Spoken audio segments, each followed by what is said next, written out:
재정착 난민 제도가 뭔지 잘 모르겠습니다. 기존에도 우리나라에 난민이 없었던 건 아니잖아요. 있었죠. 네네. 그동안에 들어왔던 난민하고 이번에 들어온 난민하고 차이점이 있다면 뭐가 있을까요? 단어가요. 네. 난민 제도가 아니고 재정착 난민 제도입니다. 네. 즉 우리나라에서 두 번째로 재정착한다는 얘기거든요. 예. 그 얘기는 어디 들렸다고 온다는 거예요. 아, 예. 그러니까 예를 들면 얼마 전에 우리 시리아 난민들이 보트 타고 그 유럽으로 가지 않습니까? 네, 보트 네. 피플이라고 하죠. 네. 그건 그냥 난민입니다. 네. 즉 거기서 못 살게 해서 보트 타고 그냥 우리나라로 오는 거예요. 네. 그래서 난민이니까 받아주세요. 이게 난민 신청이거든요. 네, 네. 근데 이 재정착이라는 단어가 왜 붙었냐면 이 사람들 이분들 같은 경우는 미얀마 난민이거든요. 예, 예. 그러니까 미얀마랑 태국 국경지대에 유엔에서 관련 난민 캠프가 있습니다. 아, 예. 거기다 일단 정착을 하는 거죠. 네네. 그러면 이제 유엔 난민기구에서 야 너희들 어디 가고 싶니 묻습니다. 네. 그럼 이분들 같은 경우에 한국으로 가고 싶어요 이렇게 얘기를 한 거죠. 네네. 그래서 우리나라 법무부에서 거기 가서 심사를 해가지고 받아들인 겁니다. 예. 그러니까 난민 캠프에 한 번 있고 예. 그 다음에 다시 우리나라로 오는 거니까 재정착 난민제도라는 단어를 쓴 것이고 예, 예. 이게 2012년에 난민법이 개정돼서 네. 전 세계적으로는 29번째고 네. 아시아에서는 일본 다음으로 두 번째 우리나라에서 그렇죠. 시행한 제도예요. 아, 그런 거군요. 근데 보도에 따르면 앞으로 이제 매년 일정 수준의 난민을 좀 수용하겠다라고 네. 얘기하는데 이게 뭐 의무적인 건가요? 의무적이라기보단 우리나라가 어쨌든 어떻게 보면 이제 OECD 가입 국가고 네네. 전 세계적 선진국 아니겠습니까? 네네. 선진국으로서 사실은 어떻게 보면 국제적인 의무라고 그럴까요? 네. 그런 부분을 다하는 부분들이 있는 것이죠. 예, 예. 어찌됐건 유엔의 한 우리가 일원을 찾아와 있고 네. 또 한국인이신 반기문 총장 유엔 사무총장 아니시겠습니까? 네네. 그러면 사실 이 재정착 난민 제도란 게 어떻게 보면 그냥 보트피플 같은 난민과 굉장히 안전한 것이거든요. 네. 왜냐하면 보트피플 같은 난민은 속된 말로 유럽에서도 지금 골머리에 썩고 네네. 있잖아요. 이 사람이 진짜 시리아 난민인지 예, 예. IS인지 이게 판별이 안 가는 건데 예, 예. 재정착 난민 제도는 유엔에서 한번 걸러지는 것이기 예, 때문에 예. 우리나라가 가서 심사만 잘하게 된다고 하면 예. 큰 어떻게 보면 위험 없이 난민을 받아들일 수 있는 거니까 아, 예. 우리나라로서는 좀 적극 활용할 필요는 있죠. 그런 거군요. 근데 그동안 이제 최영 평론가님, 네. 우리나라가 그동안 그 기존의 난민들에 대해서 어떤 네. 좀 받아들인 수용력 뭐죠 인색했었잖아요. 난민 그랬죠? 인정 맞습니다. 비율이요. 그게 어떤 문제가 있냐면 네. 지금 말씀하신 대로 네. 이게 이 재정착 난민 제도는 네네. A 국가 사람이 B 국가에 위급하기 때문에 네네. 비호를 신청해요. 네. 그게 캠프가 될 텐데 비호라는 말이 이제 보호로 이해하시면 될 것 같습니다. 네네. 그런데 이제 C국 제3국에 영구적인 정착을 하면서 네. 재정착이라고 부르는 거거든요. 예, 예. 그러니까 지금 미얀마의 22분은 네. 난민 캠프를 거쳐서 영구적인 정착을 위해서 들어온 겁니다. 앞으로 우리 국민이 되겠죠. 네네. 그럼 이제 다문화로 우리가 수용을 해야 될 텐데 네네. 지금까지 우리가 최근에 IS 사태 때문에 시리아 난민이 알고 보니 200명이 들어와 있더라. 예, 국내에 예, 예. 심사 중이더라. 예. 이 얘기가 처음 알려진 거고요. 네네. 그다음엔 난민으로 받아들인 사례가 전해진 바가 없습니다. 네네. 그러니까 왜 일본에 이어서 두 번째라고 하냐면 일본이 2010년에 27명, 네. 2011년에 18명 받아들인 게 다거든요. 그리고 우리나라에서 지금 22명이 네네. 아시아 전체에선 세 번째로 들어온 겁니다. 네네. 그래서 이게 굉장히 초기 제도라고 이해하면 될 것 같은데 네네. 저는 어떤 우려가 있냐면 표면적으로 이 제도는 정말 우리가 선진국으로서의 책임을 지기 위해서 해야 되는 일이고요. 예, 예. 박근혜 대통령이 잘 하시는 거예요. 네네. 국제 이 외교적인 협상을 네네. 하면서 이 난민 제도를 가장 적극적으로 추진하는 게 독일의 메르켈 총리거든요. 네네.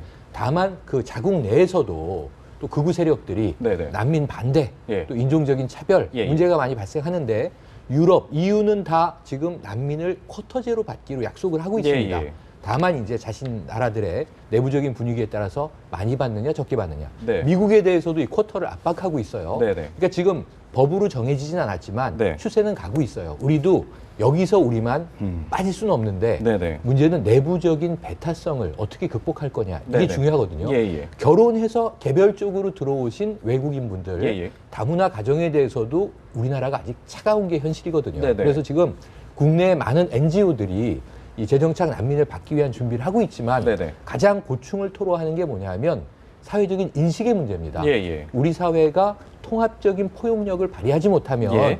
이분들이 들어오면서 지금 표정이 너무 밝거든요. 예, 예. 이제 한국에 너무 가고 싶었고 네네. 한국 가서 나의 삶은 바뀔 것이다. 네. 더더군다나 또 한류 팬이었더라고요. 그러니까 6.25 때 우리나라 분들이 아메리칸 드림을 꿈을 품고 이민을 갔던 것과 같은 모습으로 네, 오는데 네. 그 이후의 현실이 네. 그들의 기대와 다르게 되면 네네. 나중에 한국에 대한 인식이 완전히 바뀔 거고 네네. 그분들이 전하는 또 입소문이 미얀마에는 예, 예. 미얀마도 한류 붐이 높습니다. 그렇죠. 이제 민주화되기 시작하지 않았습니까? 예, 예. 근데 이분들에게 코리아 가지 마라. 네네. 거긴 드림이 없다. 네. 이런 이야기가 퍼지게 되면 네. 우리가 적극적인 이 난민 정책을 사실은 수행하면서도 네. 국제적 책무를 끌어안으면서도 네. 우리의 평판과 이미지는 나빠질 수 있거든요. 예, 예. 이제부터는 우리 국민들의 몫이다. 예. 이게 나라의 문제가 아니라 예, 예. 우리가 그들과 살갑게 예. 더불어 살기 위한 노력을 해야 된다. 예, 예. 크리스마스를 맞아서 예. 이런 인식 전환이 좀 중요할 것 같습니다. 이더 변호사님, 예. 그게 궁금한 게 물론 이제 재정착 난민들에 대해서는 그런 혜택을 주고 예. 또 우리 사회적 관심도 필요하지만 예. 기존 난민들과의 어떤 역차별도 좀 생각해봐야 될 것 같아요. 기존 난민들 같은 경우는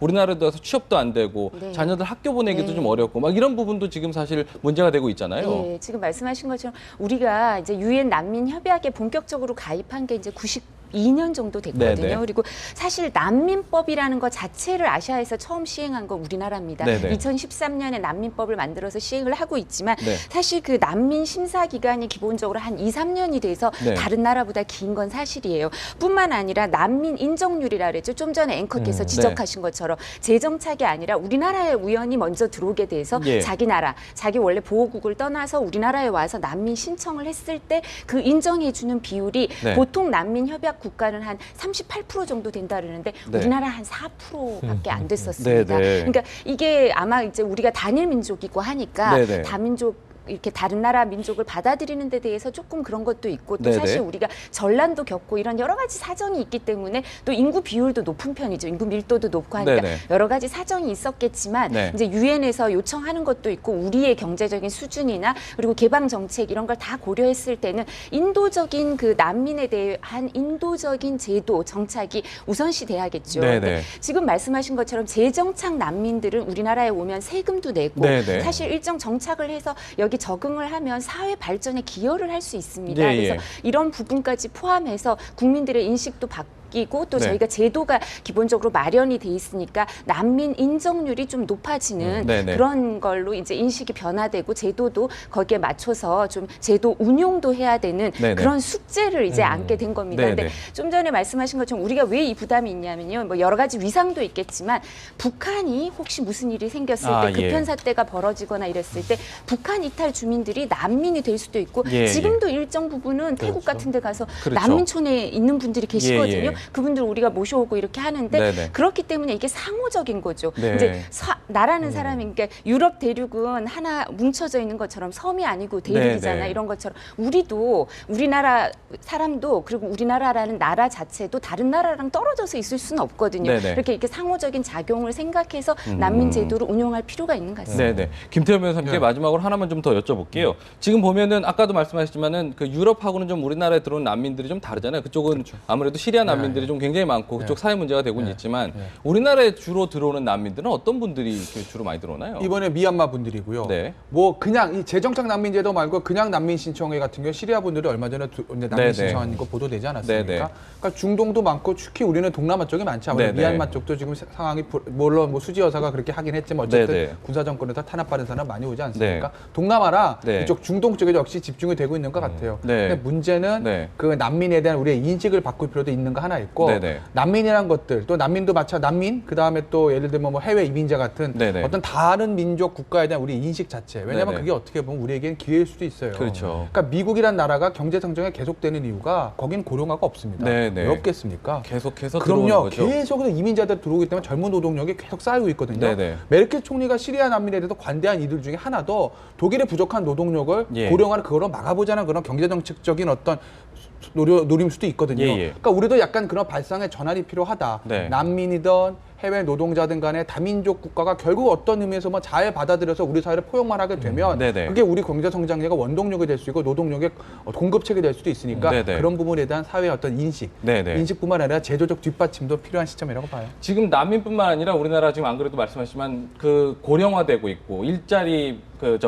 그 일할 사람이 없어서 그렇죠. 이렇게 힘들다 하는데 다문화 가정에 대한 우리나라 그 인식도 좀 많이 바뀌어야 될 필요가 있겠죠. 그렇죠. 이제 실제로도 다문화 가정이 뭐 얼마 전에도 경상남도에서 그런 달력 만들어서 한번 문제가 되고 이슈가 된 적도 있었는데 그러니까 일선 관공서나 광역단체에서는 이미 달력을 만들고 그렇게 할 정도로 실제로 많이 사시거든요. 네. 많게는 뭐 지역마다 차이가 있습니다만 인구의 5%까지 되는 데도 있다고 해요. 그러니까 그렇게 보면 다문화가 굉장히 많은 건데 이제 난민도 거기까지 하게 될 때 이제 문제가 발생되는 지점도 사실 유익 있게 앞으로도 토론된다. 말씀하신 것처럼 노동력의 확보도 있는데 뭐 네네. 얼마 전에 대통령도 말씀하셨습니다만 파리 테러의 경우에 난민으로 들어온 분 중에 IS가 있었다는 거예요. 네네. 그리고 지금도 우리나라에 난민으로 신청하시는 분 중에 중동에 계신 분들도 꽤 네네. 있다라고 하는 거거든요. 네네. 근데 그렇다고 또 안 받을 수 없는 인도주의적 측면도 네네. 존재하는 것이죠. 네네. 그리고 또 그렇게 받았기만 해서 되는 문제가 아니라 정부에서 지원을 하고 지속적으로 관리하고 이분들이 어떻게 사는지도 좀 잘 봐야 됩니다. 네네. 아까 최영일 평론가도 말씀하셨지만 자칫하면 이분들이 거대한 대한민국의 안티로 갈 수도 있기 네네. 때문에 대한민국의 큰 공동체에 함께 포용하려고 하는